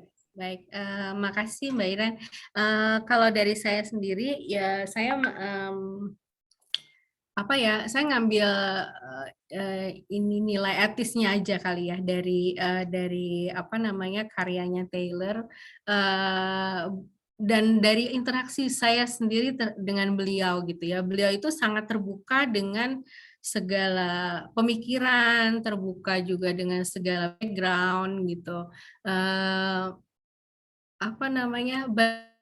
Bagaimana beliau itu bukan cuma bertoleransi tapi respect gitu, walaupun dia nggak suka gitu ya. Kalau kita baca buku A Secular Age itu saya merasakan banget, mungkin saya aja kalian terlalu perasa, tapi saya merasakan banget dia sebenarnya kurang suka kepada orang-orang yang bukan agnostik dia kayak nggak apa-apa, ateis gitu ya, orang yang tidak mengakui realitas yang transenden, nggak harus Tuhan gitu ya. Dia juga bukan orang yang sangat Katolik terus lalu kemudian agama lain atau kepercayaan lain atau spiritualitas yang lain dia nggak suka, nggak sama sekali. Dia oke banget gitu ya menerima semuanya gitu. Dan ini sebenarnya menunjukkan bahwa sekularisasi itu, dan dia sendiri mengakui dirinya sebagai bagian dari masyarakat yang tersekularisasi, itu tidak membuat orang kemudian menjadi seseorang yang jahat gitu, tapi jadi seseorang yang baik, yang justru bisa menerima dan mengakui adanya perbedaan gitu ya. Justru saya jadinya tidak alergi lagi gitu dan tidak takut lagi pada kata sekuler ketika saya membaca buku Charles Taylor gitu, karena bersikap sekuler itu juga artinya bersikap toleran gitu. Toleran dalam arti bukan kemudian nggak punya nilai, saya punya nilai sendiri, saya punya meaning hidup saya sendiri, tapi saya bisa menghormati meaning yang berbeda, nilai yang berbeda dari orang lain, selama itu tidak menggesek nilai kemanusiaan gitu ya. Oh ya, saya lupa. Nanti izinkan saya tolong berikan saya waktu untuk bisa upload ini ya, yang makalahnya Romo Mahnis. Di situ jelas sekali gitu ya. Ada kuncinya gitu. Selama tidak melanggar nilai-nilai kemanusiaan, mau apapun meaning kita masing-masing, silahkan aja pegang gitu. Asal kita nggak membunuh, asal kita tidak menyakiti orang lain, tidak merendahkan orang lain, kita mau belajar memahami orang lain, kita bisa kok gitu loh hidup bersama dalam keragaman. Dan itu yang pesan yang sangat kuat yang saya dapatkan dari Taylor gitu. Kenapa dia sebenarnya ingin menunjukkan bahwa agama itu tetap hidup di masyarakat Barat, sebenarnya bukan karena dia mau ngebela agamanya, saya lihat gitu ya. Tapi justru karena mau menunjukkan loh kita itu plural loh gitu. Masyarakat Barat tuh plural loh gitu. Dan ya kalau ke kita juga masyarakat Indonesia tuh plural, majemuk gitu. Dan kemajemukan itu bukan sesuatu yang buruk gitu. Selama kita bisa saling menghargai dan saling memperkaya satu sama lain, kenapa tidak gitu. Dan saya mau menutup dengan tindakan Taylor sendiri. Saya bukan pemuja Taylor ya, tapi saya banyak banget gitu belajar dari beliau gitu. Walaupun sebagai filsuf saya bisa punya kritik terhadap dia, yaitu bahwa dia tuh sebenarnya nggak pernah menghasilkan teori yang benar-benar baru. Dia banyakkan adalah respon semua teorinya dia gitu, nggak kayak Hegel, nggak kayak Kant, bahkan nggak kayak Habermas yang menghasilkan intersubjectivity. No, dia bukan that kind of philosopher gitu ya. Dia nggak kayak gitu. Dia banyak kan teorinya tanggapan semua, tapi tanggapan dia itu justru membuat saya buat saya itu mencerahkan gitu ya. Saya mau menutup dengan sikap dia, yaitu ini yang angkat Ibu Karlina waktu Ibu Karlina Supeli, Direktur Program S3 STF, waktu saya diminta untuk menilai tindakan Taylor. Jadi Taylor itu tahun 2010 katanya dia minta semua simbol-simbol agama karena dia juga aktif secara politik ya di Kanada, diturunin dari gedung parlemen Kanada. Tapi kemudian dia menyesal gitu ya, karena itu akhirnya membuat ketika masyarakat Kanada mulai banyak umat muslimnya, jadi seakan-akan orang jadi alergi gitu terhadap jilbab, terhadap apa, akhirnya dia minta nggak apa-apa pasang lagi deh gitu, semuanya gitu, simbol-simbol. Supaya apa? Supaya orang kalau mau pakai simbol keagamaan silahkan, selama dia tidak menghakimi orang lain karena saya berjilbab situ enggak, situ lebih tidak religius atau tidak tidak pure seperti saya. Nah itu dia nggak mau gitu. Tapi kalau mau pakai ya silahkan gitu. Itu sikap yang buat saya sangat mengena gitu. Kadang-kadang kita kan misalnya ya ini jujur aja gitu, kalau ngelihat orang jenggotan terus coba pakai celana cingkrang dan sebagainya, kita udah takut gitu pakai tutup gitu, kita udah takut. Misalnya ini karena saya bicara sebagai non muslim ya, tapi dari sikap Taylor saya jadi belajar nggak perlu gitu, jangan lihat luarnya gitu, tapi apakah kita sama-sama benar-benar menjunjung nilai kemanusiaan. Kalau iya ya silahkan gitu, semua orang pasti berbeda kok, itu argumen utama Taylor gitu ya, semua orang itu punya background-nya sendiri-sendiri, tapi selama keberbedaan itu tidak saling mengganggu dan tidak saling menjatuhkan, ya kenapa tidak gitu, dihidupi bersama. Itu aja. Terima kasih. Oke, terima kasih banyak Kak Naya. Saya Statement juga. mau masukin yang itu ya, yang dari Oke. Romo sebentar. Boleh Kak, nanti juga boleh juga kirim ke saya boleh. Japri, nanti saya akan share ke, ada grupnya Kak, grup PSLI Oke. untuk Ya udah. rekan-rekan yang di sini. Oh ya, yang Bapak Ibu semua di sini ikut bisa dapat ya? Iya, kalau misalnya mereka masuk di dalam grup itu sih pasti akan dapat sih Kak. Oh oke, ya udah. Nanti saya Jadi nanti ya, ya. Bapak Ibu nanti akan di-share di grup ya, supaya nanti Bapak Ibu semua bisa mendapatkan makalah yang dari Romo Magnis tadi ya, Kanaya. Ya, sekali lagi terima kasih banyak ya Kanaya untuk tadi closing statement-nya begitu luar biasa. Saya juga seneng banget gitu dengarnya, luar biasa. Ya, sekali lagi kami PSLI. Oke. Di sini ada pernyataan sedikit nih Kak dari Pak Irfan mengenai apakah pemikiran Charles Taylor ini mirip dengan pemikiran Nurcholish Madjid? Ya, itu saya udah jawab. Memang mirip, tapi mungkin kalau Nurcholish Madjid itu bahkan lebih ini Pak Irfan. Jadi Nurcholish Madjid itu lebih menyerap yang modern gitu. Tapi dia bakalan, gini. Taylor mungkin lebih mirip Gus Dur kali ya. Tapi dia kan nggak bertentangan sama Nurcholish Madjid. Mungkin itu sih. Gitu yang saya bisa bayangkan kalau membayangkan posisinya, tapi pasti dengan Nurcholish Madjid nggak akan bertentangan, bisa saling mengisi itu antara Pak Nurcholish antara Cak Nur dengan Taylor. Itu Pak Irfan, makasih. Oke, terima kasih ya Kanaya, terima kasih juga tadi Pak Irfan yang sudah memberikan pertanyaan terakhir gitu ya. Sekali lagi terima kasih untuk pemaparan yang luar biasa yang sudah dipaparkan oleh Kanaya mengenai Charles Taylor ini ya.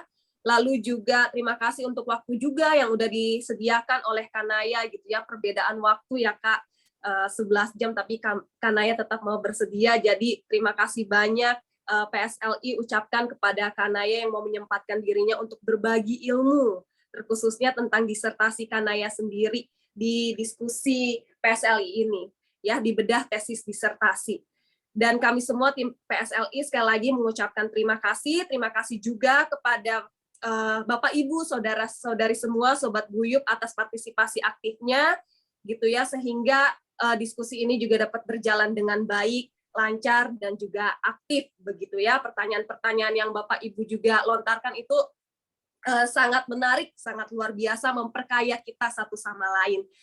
Mohon maaf juga jika tadi ada gangguan teknis ya, sehingga tidak bisa harus terlambat dan juga tidak bisa terhubung melalui live streaming YouTube, tapi nanti akan diupload gitu ya. Nanti jadi Bapak Ibu yang mungkin ketinggalan bisa nonton kembali di channel YouTube Paguyuban Studi Lintas Ilmu, nanti akan diupload. Sobat Guyup semua juga jika ingin menyaksikan ulang, tadi Kanaya juga bilang Kanaya minggu kemarin ya Kanaya mengisi di Philo Justice ya, JPICO-FM mengenai keadilan menurut Charles Taylor.